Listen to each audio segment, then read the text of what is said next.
If you're a fan of the tag team wrestling as much as I am, you always crave for the wrestling games that simulate tag team matches the right way. You know, tag team moves, hot tags, drama, total chaos, just like Eugene and William Regal versus JBL and Orlando Jordan, that kind of milestone. If there's a wrestling game that is up to the task, then we'll find it. Now, since the old man thinks about tag team division once in a blue moon and August wind, we can't simply choose the same tag teams throughout the whole episode because we won't find one that wasn't disbanded or just gone from the company. So this time in each game we're gonna choose new tag teams. And the other stuff is pretty much the same, highest difficulty and the default AI sliders. Let's begin.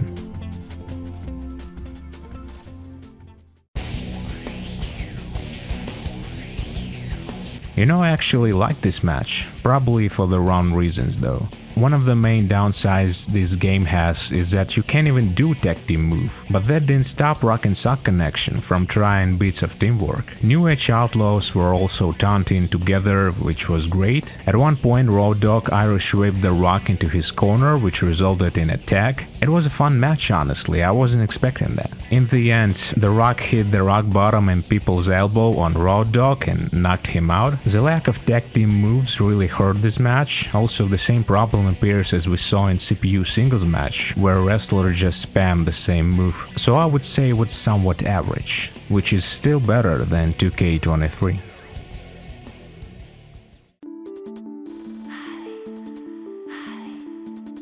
Tag team moves have arrived, and so did the chaos part of tag team matches. Comparing this match to the previous, it's noticeable how wrestlers sometimes attack illegal partners, which is a nice addition. We can see accidental teamwork far more often because of the improved AI. Check out this little sequence, for example. Also, when one of the wrestlers is distracted by the illegal opponent, it can create cool looking moments. Soon enough, Test and Albert started to hit their finishers on Scotty, and in return he either kicked out at one, which was kinda dumb, or his tag team partner was quick enough to save him. And after another elbow drop from Test, Albert was there to protect the pin this time. The whole beatdown part was pretty brutal. Scotty was just laying around like a dead man in the last minutes. I was just really sad that he never got the chance to do the worm. To summarize, a really good match. I won't give it the highest rating because I just have faith that some of the next games can do even better matches. It's gonna be disappointing if it's not gonna happen though.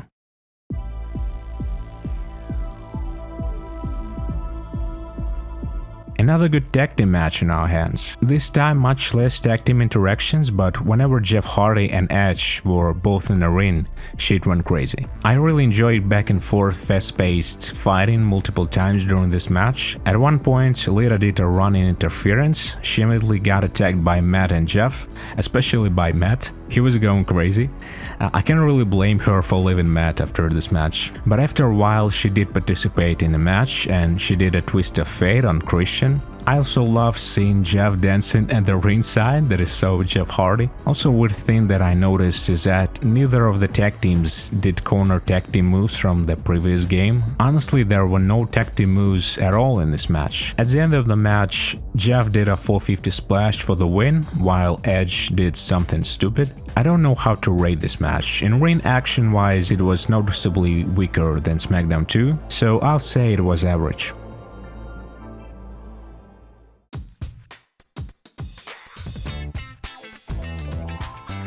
Well, this was underwhelming. A match full of nothing. No teamwork, no moments where all four wrestlers fight each other. I mean, I like some minor things like Booker pushing off Chuck and following with a Booker wrench, that looked nice. Also, the finish of the match looked good when Booker T couldn't save his partner in time because the ref caught him. There was some potential, but it ended up being pretty boring. Wrestlers just tag in and do a couple of moves and then tag out. No fight at the ringside area where all four men are involved. When wrestlers tried to work together, this shit show happened. And in the end, Billy and Chuck won the match and then celebrated by beating Goldust. Anyway, let's move on.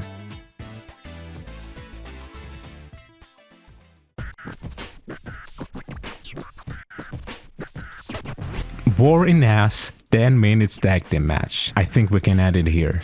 Also, I turned off health and finisher bars when I was recording my SmackDown Games tribute video and forgot to turn it back on, so there's that. That video came out much more entertaining, by the way. But okay, let's say a few words about this match. First, I was glad to see more finisher moves in this match. It really makes you think the match can end at any moment. But in 10 minutes of this match, there were about 10 finishers delivered, and by that time, it really gets old pretty fast and it's no longer feels special. We also had more tag team moves this time, no big brawls, were all 4 men involved. So yeah, pretty much like the match from the previous game. Let's see what the original SmackDown vs. Raw has to offer.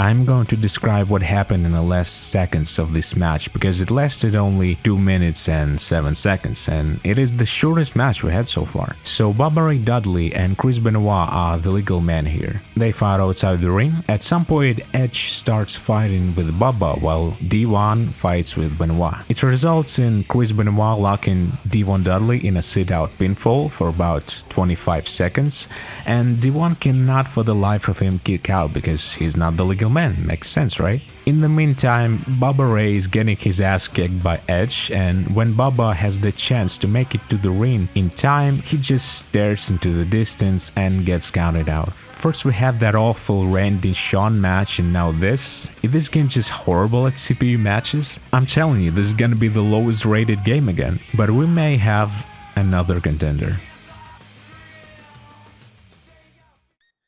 Well, hello there, tough guy.